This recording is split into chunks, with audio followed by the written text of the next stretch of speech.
Good afternoon.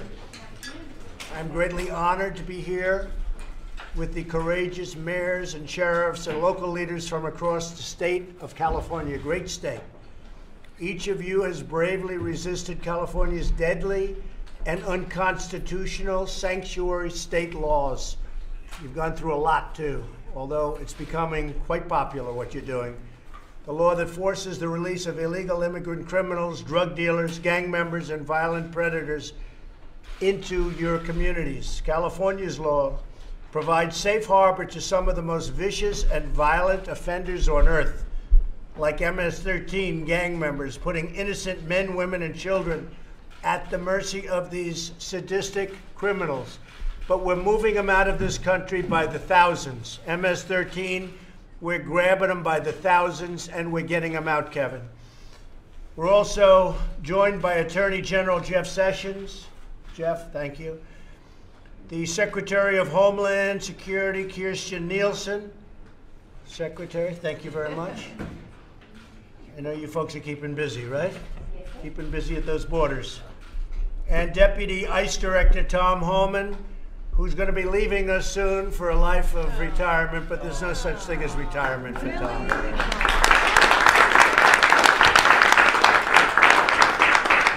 fantastic job. I really appreciate it very much, Tom.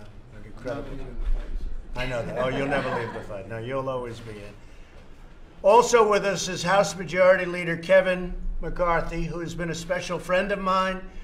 He represents California's 23rd Congressional District, and he is very, very popular. Yes. And I just recently saw a poll of Kevin. I think the opposition might as well just go home because Kevin, they love him out there, and he's done an incredible job. He's brought it home, and we appreciate it, Kevin, the great job you've done for the country. Thank you very much. Unfortunately, Congress, and I have to say congressional Democrats, you take a look at what has been going on and what's going on with the laws, whether it's catch and release, whether it's any of the things that we're fighting for and so hard. Now, we have started the wall. We're spending $1.6 billion between fixing and starting. You know, Melissa, what's been going on. We're getting it up. We have a lot of folks in California, they don't talk about it, but they want the wall up, and they're very happy. That's one of the reasons we started in California, but we made a lot of progress on it. And now we're going for the full funding for the wall, and we're going to try and get that as soon as possible. But it's become a very popular issue. In January, the Los Angeles Police Department arrested an illegal immigrant from Mexico for drug possession. Instead of honoring the ICE detainer, they set him free. Just a few weeks later, he was arrested again, this time for murder. So they arrested him, they had him, they let him go. Tom, you've seen this. They let him go, and he killed somebody. And it's happening more and more. And we get him out as fast as we can. We have the worst laws anywhere in the world for illegal immigration. There's no place in the world that has laws like we do. Catch and release. Think of it. We catch somebody. We find out they're criminals. We end up having to release them, and they go into our society. Now, we do the best we can, I'll tell you. We do better than anybody. And our numbers are much better than in the past, but they're not nearly acceptable and not nearly as good as what we could have. We're down 40% from those other standards. So that's really good, meaning 40% crossings. So that's good, but we can do much better. Part of the problem that we have is our economy is so strong that people are pouring up to get into our economy. They want a piece of our economy, and that makes the job even tougher. But we want people based on merit. We want people to come into our country based on merit. We're not looking to keep them out. We're looking to bring them in. We need them. We have companies moving back into the United States like never before. Chrysler's opening up now in Michigan. We have so many companies actually coming from Mexico even and coming back in. So we want people coming in based on merit. We all remember the tragic case of Marilyn Ferris in California, who was murdered by an illegal immigrant who had been arrested 6 times prior to breaking into Marilyn's home, raping her and savagely beating her to death with a hammer. And this is one example, but there are many examples. I've been saying it for a long time. We cannot let this butchery happen in America. The state of California's attempts to nullify federal law have sparked a rebellion by patriotic citizens who want their families protected and their borders secured. They want border security. They want protection. That's what we're all about. We're about protection, both from international and from, frankly, people crossing a border illegally. I will now go around the room and ask these incredible mayors and officials to discuss their brave stand on behalf of their constituents. They are very popular. They are very well respected. These are the top people. And they are people that other people listen to. And they listen to them from around the country. So I'll begin by asking California Assemblywoman Melissa Melendez, and you have been an inspiration to a lot of people, Melissa. So maybe you could say a few words and we'll go right around the room, okay? Thank you, Melissa. Mr. President. Thank you. I just want to start off by saying, on behalf of everyone here, thank you for inviting us. There are more people in California, I think, than you know, who support what you're doing, who believe in your agenda in securing our borders. Everywhere in between, from San Francisco to Los Angeles, you have millions of people who want to see that our borders are secure and that our neighborhoods are safe. So we want to thank you for what you're doing. I have been in office in California for 5 years now. And it's interesting to me that you've been in office for a year, almost? 17, 17 months. So, 17 years would be nice. But you have invited us here to talk about this issue. I've been in office in California for 5 years. Not once has Governor Brown invited any Republican to discuss this issue in California, and it is a crisis. That's the point we're at in California. It's a crisis. So for me and my constituents, and those are Democrats and Republicans and independents alike, because I get emails from all of them, they don't want to see another Kate Steinle. That's what I hear every single week. They don't want to see another Kate Steinle. So when my husband and I talk about this issue, we have 37 years of service between the two of us. We both served in the Navy. That's where we met. We know a lot about what it takes to protect our way of life. What it means to protect other people, but we want to make sure that our citizens are protected. And I think the resistance that started in the Democrat Party, this is your Republican resistance right here against what they're doing in California. And beyond Republican. I mean, this has really become a Democrat issue, a Republican issue. I think a lot of the Democrat politicians don't understand what's going on because it's actually good politically. People want safety. Thank you very much. Thank you. I appreciate it. Thank you. Sam, go ahead. Thank you, Mr. President. I am a proud immigrant here from Lebanon. 30 years ago, I came here to live the American dream, and we did well. Jerry Brown wants to take this American dream from us. I see myself. He'll be retired pretty soon. I hope so. End of the year. End of the year. Somebody said he's going to run for president. I said, please run. But no, I think he's going to be retired, from what I understand, pretty soon. I see myself fighting for these values that made our country great, Mr. President. We are aligned with your goals. Here's the success story of Escondido. When I was elected mayor in 2010, I made the agreement with ICE. We brought 8 ICE agents to Escondido, to our police station. Since then, we deported over 2,700 illegal criminals from our city and made Escondido as safe as it was in 1980. This is a great success story, and our cooperation with ICE and the San Diego ICE is a very compelling model for the nation to follow.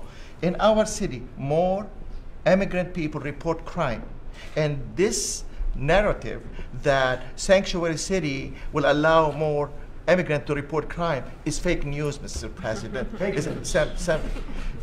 We are going. California is going down the drain. It's going to be sorry, Congressman McCarthy, but California is the least business friendly, is the poorest city in the nation, the highest poverty rate, the highest taxes, you name it. Instead of fixing the Golden State and making it the American dream for everyone, they are dealing with illegal criminals. When Jerry Brown cares more about illegal criminals than he cares about the Hispanic community and the American citizens, this is insanity and this is unconstitutional. When I sworn to be a citizen, and again as mayor, I sworn to defend the Constitution and to keep my community safe. This is personal to me. I'm going to work hard to make sure our community is safe. Escondido is a great example of our success. As a result of making Escondido safe, we brought $2 billion in investment to our city, and we outperformed San Diego County in economic growth. I am passionate about it. When I go back to California, I'm going to start a PAC.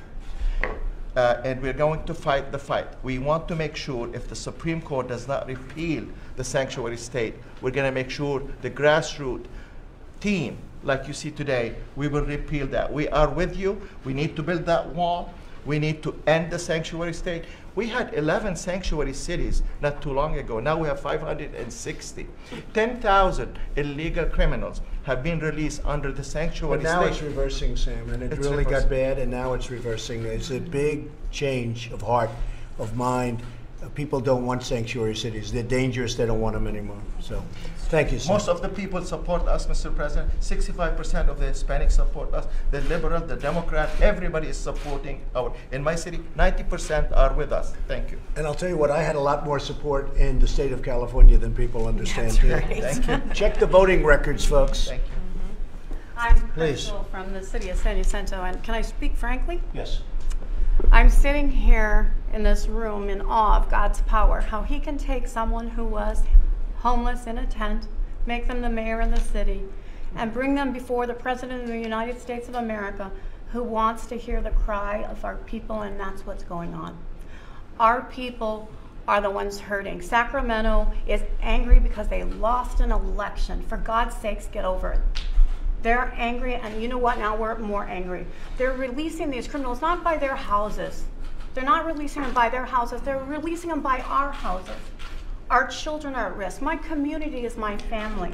You're putting my family at risk. Every day we're getting more and more reports from the police department about how they can't arrest these people. They arrest them, everything's a misdemeanor because it's not near Jerry Brown's house. It's not near the elected official's house. It's in our communities, and we're tired of it. We need help, Mr. President. We need help protecting the city of San Jacinto, Escondido, the state of California. All of us need help getting this solved. I was just at a church the other day. I was at my church, and I went over to another one, a Hispanic church. And all the people from the Hispanic church were out there. And they all came up to me, you tell Mr. Trump that we have a message for him. We want help. You see, every one of us came from somewhere else. We all came from different countries. My husband is from Mexico. My family came way back from before the Revolutionary War, and we've been fighting for this country ever since, fighting for the constitutional rights of our country. I'm not going to stop fighting for those rights. I'll fight. Look, it's coming back, and it's coming back fast. Faster than even the people in this room understand. Kevin understands what's happening. You see it maybe better than anybody. But it's coming back. People are tired of this nonsense, and it's happening. So don't give up the fight. Don't give up the fight. You are our leader. Thank you. Thank God for you. Thank you very much. So bless you. And yours is an amazing story. Thank you. Very Thank good. you. Thank you. Sheriff? Thank you, Mr. President. John DiAugustini. I'm the elected sheriff of El Dorado County, California. And the bottom line from sheriffs, and you'll hear from my peers as well, is we just want to do our jobs.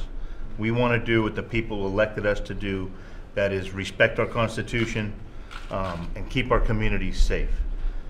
When this bill was being heard in legislature and it was going through, we have in California what we call ledge days, where the state sheriffs go and meet with the legislators moving these bills through. And what literally disgusted me was a common term that we heard throughout the discussion of SB 54 from different legislators. And the quote was, "We know this is bad policy, but it's great politics." That's wrong, because this bill absolutely jeopardizes public safety in our communities. We're not immigration officers. We never have been, and we're never gonna be. We just want to be able to cooperate with our federal partners so that these folks that end up in our custody and need to be deported get deported. Well, Sheriff, I'll tell you what, it's not bad politics anymore. You know, if you look at what's going on, because I think maybe more than any place else right now, there's a revolution going on in California. They want safety. You know, you had the mayor of Oakland that I read where you had 1,000 people. Tom, you know this because it was your deal. You had 1,000 people together. Many of these were illegals, they were criminals, they were all sorts of work. And she informed them, and they all fled, or most of them fled. And that whole operation that took a long time to put together, I mean, you talk about obstruction of justice. I would recommend that you look into obstruction of justice for the mayor of Oakland, California, Jeff. She advises 1,000 people. They told, get out of here, the law enforcement's coming. Yeah. And you worked on that long and hard, and you got there, and there were very few people there. To me, that's obstruction of justice. And perhaps the Department of Justice can look into that with respect to the mayor, because it's a big deal out there. And a lot of people are very angry about what happened. There's a lot of hard work and a lot of danger involved. And that was a terrible thing. Yes, ma'am. Mr. President, Natasha Johnson from the city of Lake Elsinore. As the mayor, April 24th, we took a formal position and adopted a resolution opposing SB 54. It was based on our constitutional duty to serve. I think everyone in this room that is elected knows that public safety is their #1 priority. But we can't say that we are public safety driven and also turn a blind eye to what is happening. It was courage and maybe a little risk. We were not risk averse to step out as one of the first cities to take a position. I think I'm more proud of the fact that we were just listening to what our community wanted, and they don't want it.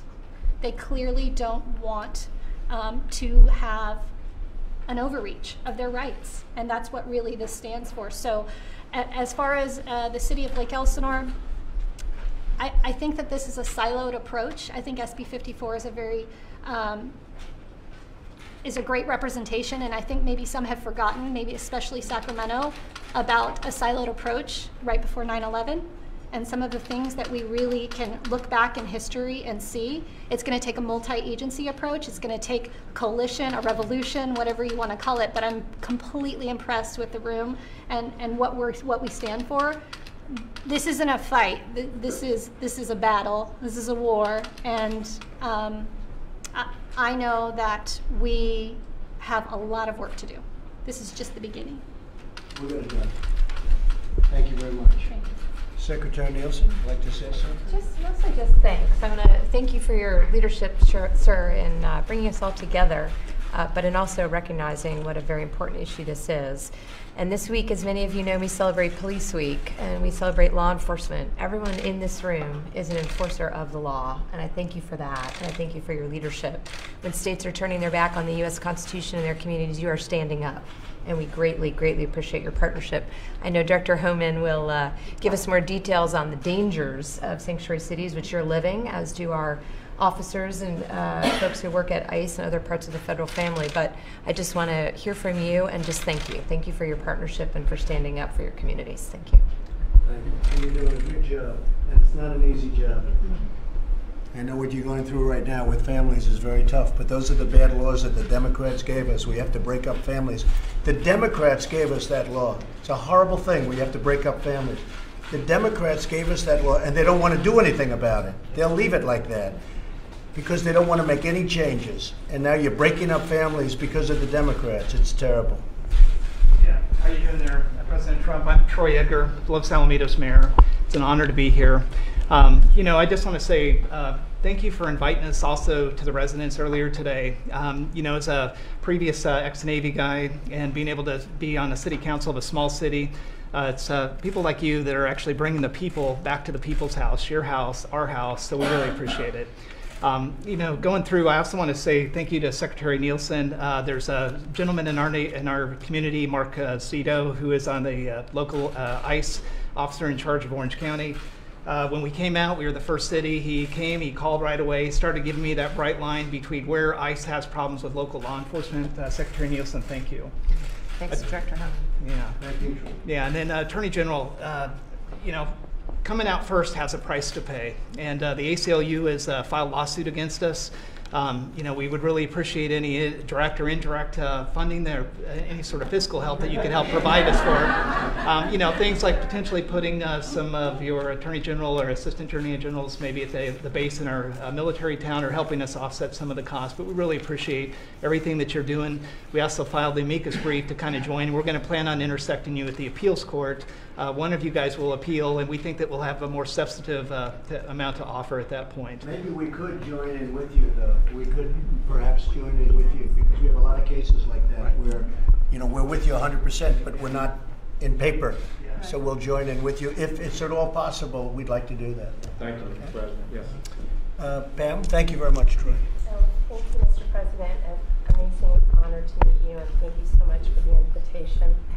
I served on San Juan Capistrano City Council for the last 3 years, but I've also served on the community engagement panel of the San Onofre nuclear power plant, which is, they call it SONGS.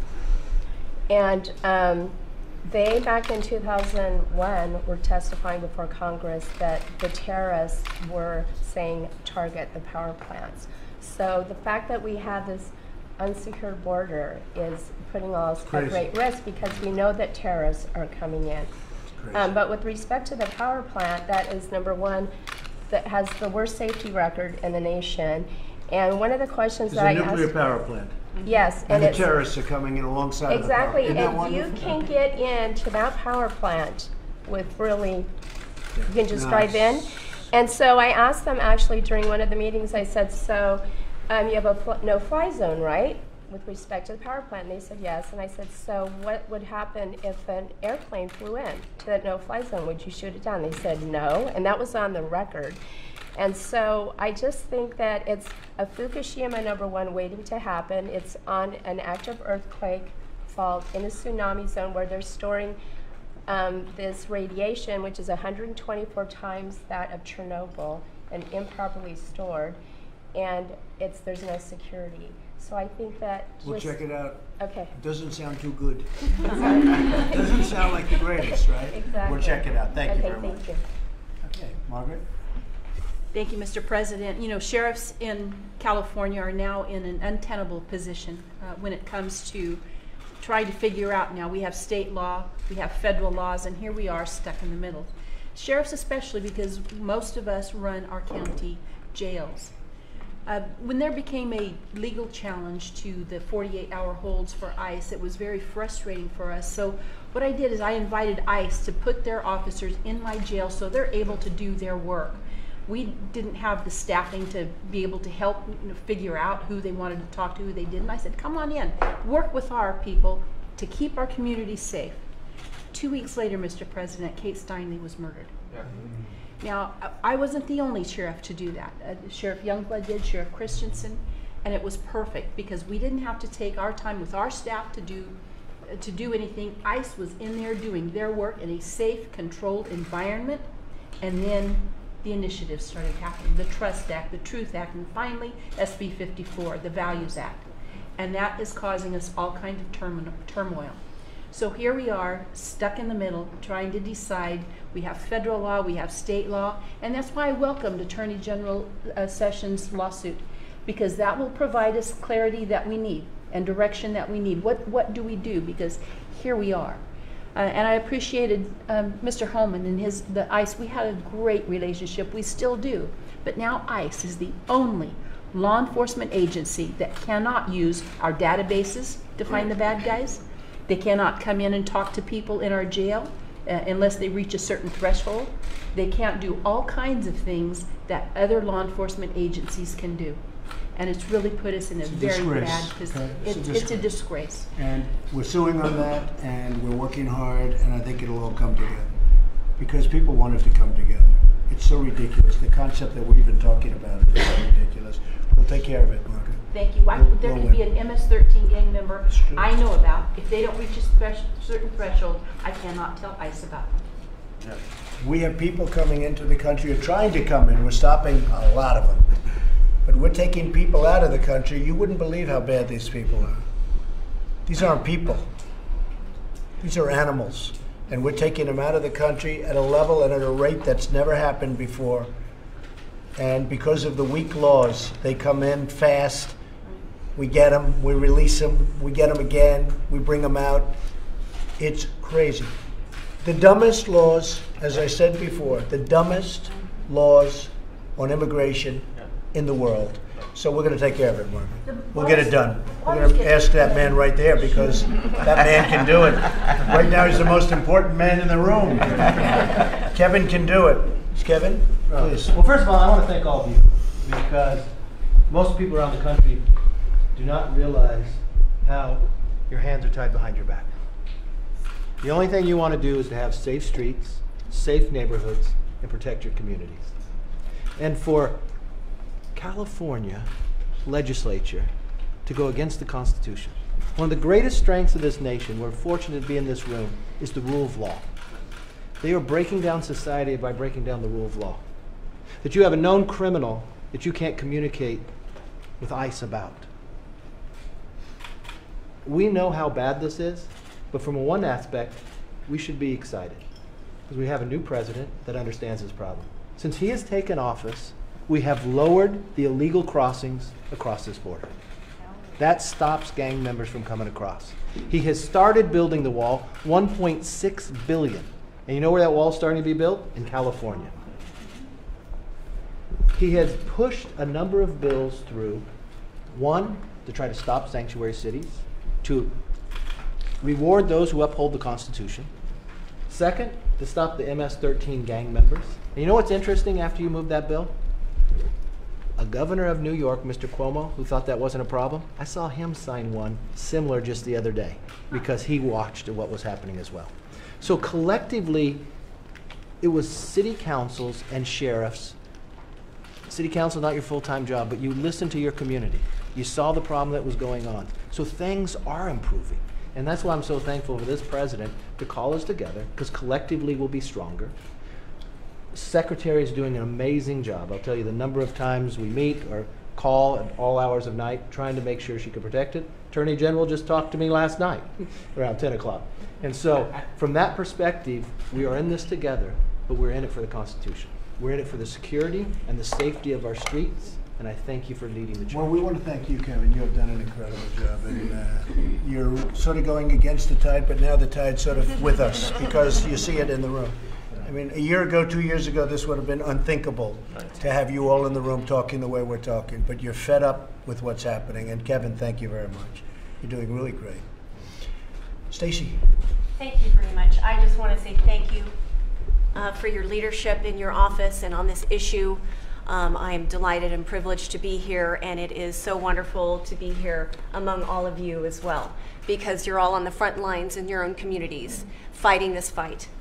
I was born and raised in California, been an attorney there for 24 years, got my start in the law when 3 strikes was starting out in California, and developed a real passion for prosecution.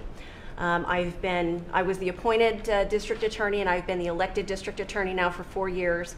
And in the last 4 years, I have seen California become a disaster. It's been tragic to watch my state pass laws that basically have sent our communities into a very dangerous place. In Lassen County, we're a very small community, but I'm pleased to say when you're talking about voting that you have supporters in California. Lassen County voted overwhelmingly for you in California. I believe we had the highest margin in all the 58 counties in California. You are loved in Lassen County.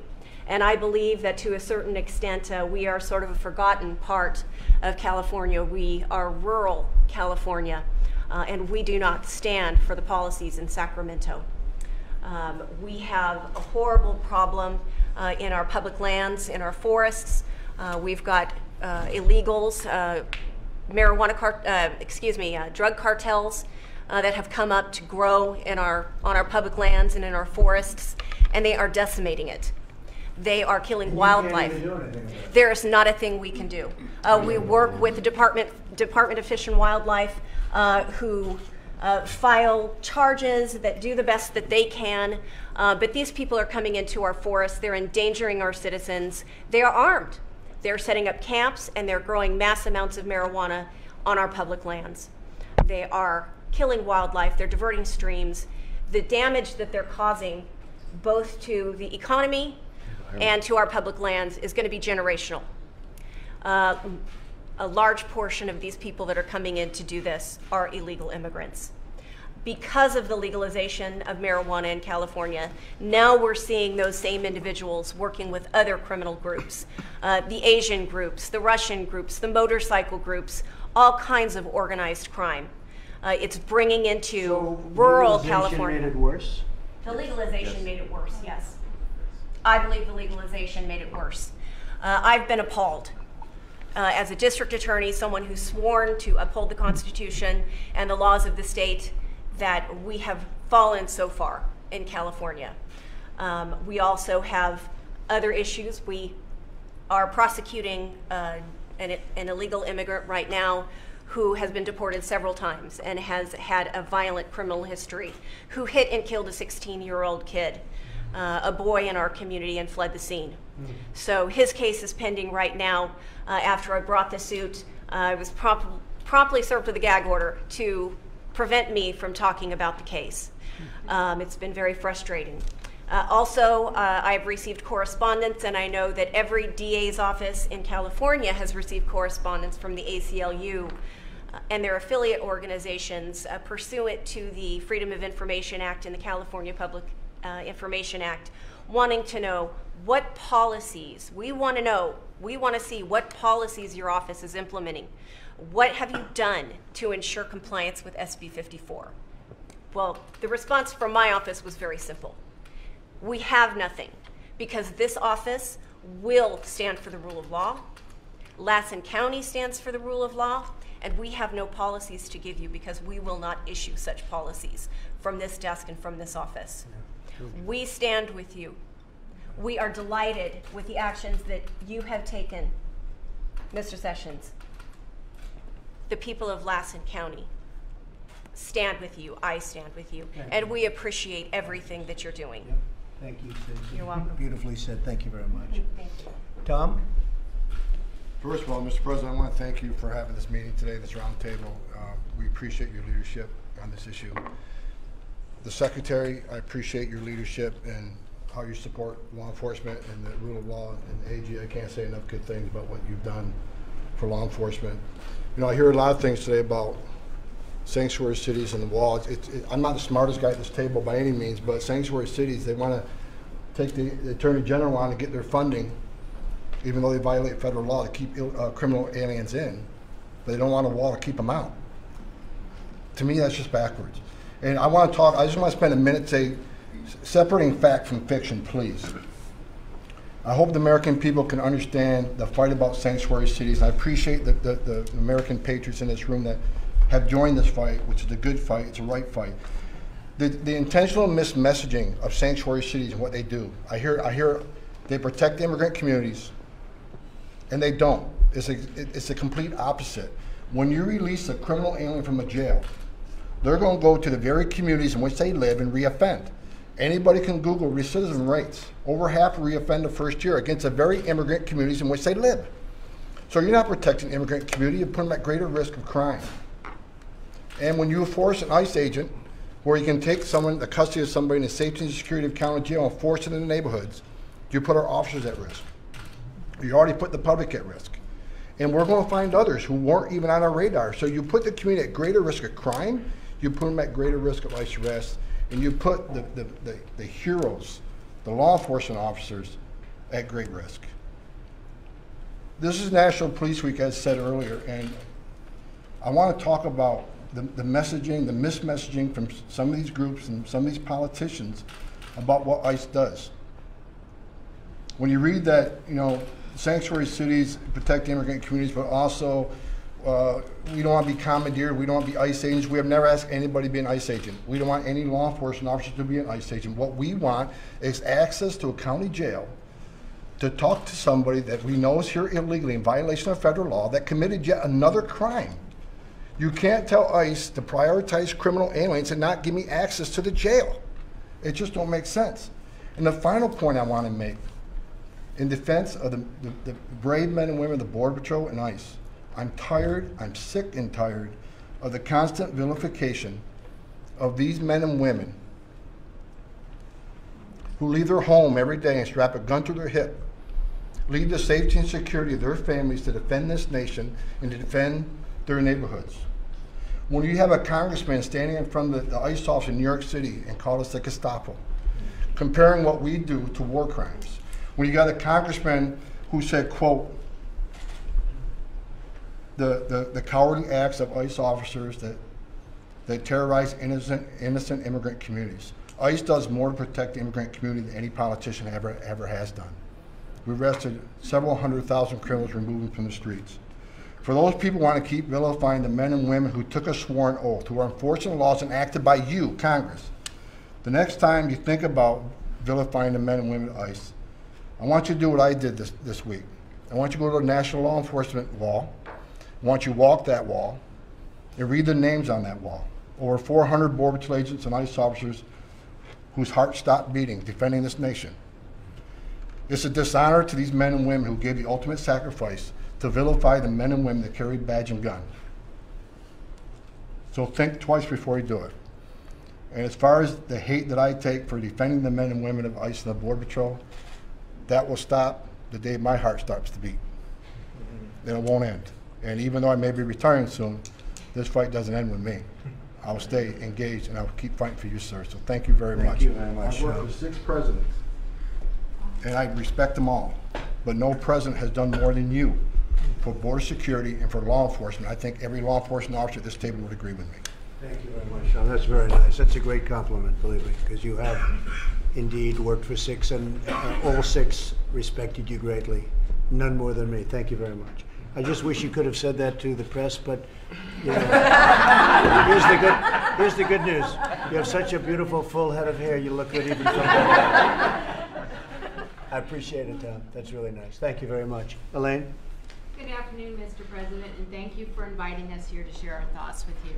I'm Elaine Genoway, Mayor of the City of Laguna Niguel in Orange County, California. And so really appreciate the opportunity to let you know what our residents are feeling. But first I'd like to ask Director Homan, please let the men and women of ICE know that they have our gratitude and our deep, deep appreciation for what they do. Thank you. But you know, Laguna Niguel took a stance against SB 54 because that is the greatest threat to the safety of all of California residents, all of our residents, all of our communities, and that includes our immigrant communities. The siloing or preventing law enforcement agencies from talking to each other is a threat to our agents and to the communities. And our country learned a very tragic lesson on September 11th. And that's what happens when law enforcement does not communicate. So isn't it ironic that in an age of calls for increased transparency, that the California legislature wants to prevent that? So we think that all of our residents deserve to live in a safe community. And also, Mr. President, there is an area where we need your assistance with. We will support you on preventing SB 54 and upholding what ICE does. But in California, we need your help with sober living homes. Orange County has become known as the Rehab Riviera. So HR 5724 is just being introduced, and we would appreciate help with that because local control is being attacked from Sacramento every single day, and that is one other issue. Okay, thank you. All right, thank you very much. Appreciate that. Steve Miller, would you like to say something? Just what an honor it is to be able to work for a president who has the backs of our law enforcement officers. Everything you're doing every day is saving so many lives all across this country, and it's just an endless honor to be a part of it in even any small way. So thank you, sir. Great job. Thank you. Good afternoon, Mr. President. It's an honor to be here. I'm Kristen Gaspar, representing the largest county here today, San Diego County. I have 3.5 million constituents that I'm responsible for their public safety. If you look around this room, your tiny but mighty team, this is what Governor Brown classifies as low-life politicians. Well, here we are. You've heard about the problems, you've heard about the statistics, and I could have thought of a million things to say to you. I have a stack of 3,000 emails in my office These are the emails that have come in, thank yous, people supporting what we're doing, and I have a tiny little stack of less than 50 where people are very upset with what we're doing in San Diego. How is the wall going? It's going. It's going. We're getting built, right? They wanted it so badly. San Diego, they wanted it so badly. And I said, you know, if we build it, we will lose a big constituency because there won't be anybody saying we want the wall. But we had to build it. So I know they're very happy about it. Well, and I'd like to share with you a story because sometimes humanizing the issue is really important. And a family reached out to me. And I brought with me one single photo on that plane since the stack of 3,000 emails was a little difficult to carry. But that photo was the last photo taken of 27-year-old Alexander Mason, who was gunned down by an illegal immigrant who had previously been deported. Now, as his family picks up the pieces of their lives that have been shattered, his killer lives openly and freely in a Tijuana motel. Now, it's really interesting what's happening in San Diego with our borders because we've created a situation where Governor Brown makes San Diego a great place to commit a crime because you have options. You can either be across the border in a matter of minutes and shielded by Mexico, or you have the option of simply staying put, shielded by Governor Moonbeam. So there are options, but there are real consequences for what's happening, and my heart just broke talking to Mr. Mazin about his son. And he described his son dying like a filthy rat in a parking lot, while this killer gets to just live freely in Mexico and being robbed of ever having the opportunity to have grandchildren. Now, he said something that stuck with me. He said, you know, my son, he was a true patriot. He was a wonderful human being, an exemplary citizen, lost because of the problem at our border. So this case and so many others, these are the faces. This is what we're fighting for. And we're all in because we're going to fight to protect our public safety, and we are going to speak freely about this issue until we can look back at our own children and guarantee their safety in our community. Thank you for your advocacy. Well, thank you very much. And do you find Mexico helps or does nothing for us? Mexico does not help with cases like this because it will take years. Mexico does nothing for us. They do nothing for us. And this family will Mexico talks, but they do nothing for us, especially at the border. Certainly don't help us much on trade, but especially at the border, they do nothing for us. Jeff, thank you very much. Jeff? Mr. President, it's great to be with you. I want you to know that the President has made clear to all of us that we have to do better. We are going to do better. Our department, we're reviewing everything we're doing. We're going to probably have twice as many prosecutions, add a whole bunch of judges, and do the things that we can to move this agenda forward. But I want to tell you, in my opinion, having been here in a lot of battles over this issue, this year, Kevin, and I know you and I were talking about it, could be the year. This is the year that we have to move Congress. I've always said Congress will pass anything as long as it doesn't work. If you come up with a bill that will actually improve our sheriffs and our ICE officers and Border Patrol officers' ability to do their job, to deport people who've entered illegally, then they object and we seem to come up short. This time, let's don't come up short. We've got a leader. He can articulate this message effectively, and if we all get behind our leader, we'll get something done this year that's historic. Thank you, Jim. Thank you very much. Hi, Mr. President. Ray Grangoff, Deputy with the Orange County Sheriff's Department. Thank you so much for fighting for law enforcement. It's much appreciated. You know, for us, as the mayor said, the biggest issue with SB 54 is not being able to communicate with law enforcement partners. We need to be able to talk. And since 9/11, we have done a great job of opening up the communication at the local, state, and federal level and addressing our shared threats. And in communicating with ICE, we were able to address the shared threat of getting criminal offenders off our streets. We had a 287G program in Orange County where we were able to screen all our inmates, and some of those people that we were able to identify were people that weren't even yet on ICE's radar because they were just new to the country. And so we were able to put them on our ICE's radar and get them out of here. One of them that stands out was back in October 2016, a 21-year-old that was in jail on child molestation charges. We screened that person and we were able to alert ICE, and now that person is serving time and will be out of the country. But that goes away with SB 54, and we're not able to talk, and that is not a good thing. We need to address those shared threats. So we will reap these bad policies that have been sown. But the lawsuit and what your administration is doing to fight that is a huge help. So keep it up, and thank you so much. Thank you very much. I appreciate it. Hi, Julie Heckworth, McIntyre, City of Barstow. We have the longest cul-de-sac. The National Training Center is 27 miles from the City of Barstow. When we joined the amicus brief, we recognized that myself and my council members was that federal law reigns over immigration, not the state. What is happening and listening around this table of what's happening in other communities, I haven't had anything personal from the ICE of illegal immigrations yet, but I know it's coming because we can't enforce anything.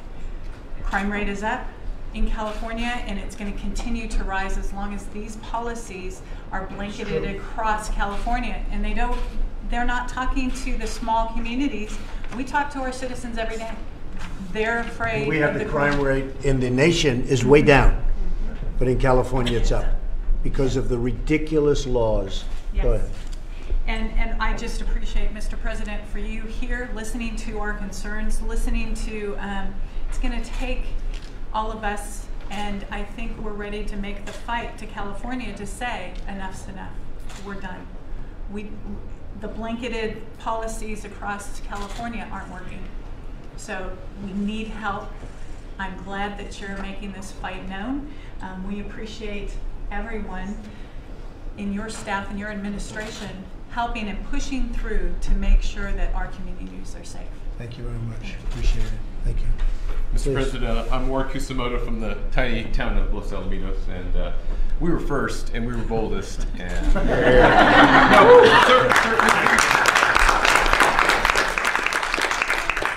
we've done something that no other city has done. We've actually passed an ordinance and exposed our city to the lawsuit, as Mayor Edgar said.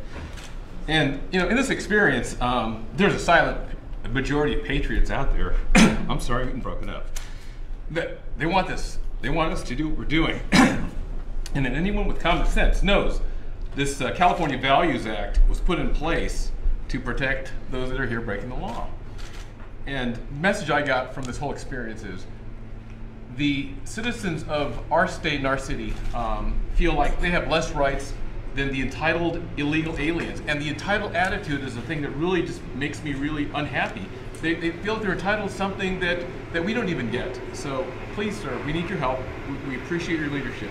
And I think as... and by the way, you gave us great leadership too. Thank you, sir. Don't kid yourself. You did a great job. But the state, the doublespeak from the politicians in the state of California, the commandeering, they've commandeered our police force by, tying their hands. And so that's the doublespeak that comes out of the bullies there. We just poked the bully. And I think being the lowlifes that we are, we're closest to the people. We know what the people want, and we've gone forward with that boldly. And I've asked other cities to step up and do at least consider the matter, listen to their constituents, and they'll know what they're supposed to do. Thank you, sir. Thank you very much. Great job. Thank you. Mr. President, Michelle Steele from Orange County, and thank you very much for inviting us. And I just want to say, as a Korean American, first generation Korean American, went to legal process to coming in here. I really appreciate for the release of 3 Korean Americans from North Korea. Thank so you. we really appreciate We're very that. happy about that. At the same time, that for SB 54, that because of City of Los Alamitos, they have 11,700 people living there, and they had a gutsy move, and then Orange County led. As of now, there are 9 counties of 58 in Orange, California that they passed the ordinance. They passed the ordinances or resolutions to go anti-sanctuary state. So, and then more than 35 cities as of now. This is really interesting experience because I was never called. I'm married to, Kevin knows my husband, Sean Steele, who is a national committeeman from California. Sure. Say hello. this is the first time that I was called because I was going out for anti-sanctuary state. A racist big B. I mean, you know, on the email that you get this, and I said, oh my God, first generation, how desperate that the other side are that, you know, they've been called. But I am very, very excited that, you know, Orange County actually filed a lawsuit to join Attorney General's lawsuit. So June 5th, that court is going to decide we can join them, join the federal government or not. If it's not, then we're going to file a lawsuit. So we're going to work together in Orange County. Most of cities that, you know, we came from, Laguna Niguel and San Juan Capistrano, Orange County is all with you. And you know what, people that I got all these emails, mostly positive. And then actually Berkeley study came out for 57% are against us. So for sanctuary state and 41% against sanctuary state. I don't think that polling is really right because whatever we get, we got all mostly positive ones except that person called. Right. Yeah. Well, you have done a great job, Thank Michelle. you We appreciate it. Fantastic job. Sheriff? Well, Mr. President, thank you for having us. And first of all, thank you for being a defender of the rule of law and for your overwhelming support of public safety and standing with the men and women who put their lives on the line every day. That's just tremendous. You know, the great part about being last is there's not much else to say. So I won't, in the interest of time and out of respect of your time, I'll only add one point. And I know this is something that we've had conversations with Director Homan and Attorney General Sessions, and that's the detainer issue. For the sheriffs, that's a real problem for us. The federal court has said that honoring detainers is a violation of the Fourth Amendment. That puts us in a very precarious position from a liability standpoint, and we really need to be able to do our jobs without all of the interference that's going on. And certainly, I'm going to reaffirm Director Homan's comments. We have an outstanding relationship with ICE. We work very closely with them. Since 9/11, sir, we have an unbelievable partnership with our federal law enforcement agencies, and there shouldn't be anybody interfering with a sheriff's ability, a chief's ability, or anybody in this room at this table today from defending people against those who exploit and victimize them. There should be no interference in our ability to protect our communities, to protect our national security.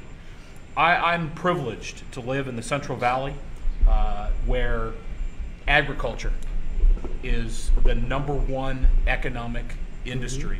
Multi-billion-dollar industry. We feed the world. ICE is not out sweeping through those agricultural communities. We're looking for the people, the criminals, not the people who are working, seeking a better life in America, send their kids to school, are out every day in agriculture, whether that's nuts, fruit, poultry, dairy, you name it. That's not what we're doing, sir. We're focused on those individuals who victimize and exploit the weak and defenseless, and we should be able to do that without interference. Thank you for having us. Thank you, Adam. That's fantastic. I want to thank everybody for being here. Very special people, and we are step by step, we're bringing it back, and we will bring it back. We will not fail. We'll bring it back. So thank you very much. Thank you very much, please. Let's go. Make your way up. Let's go. Make your way up. Let's go.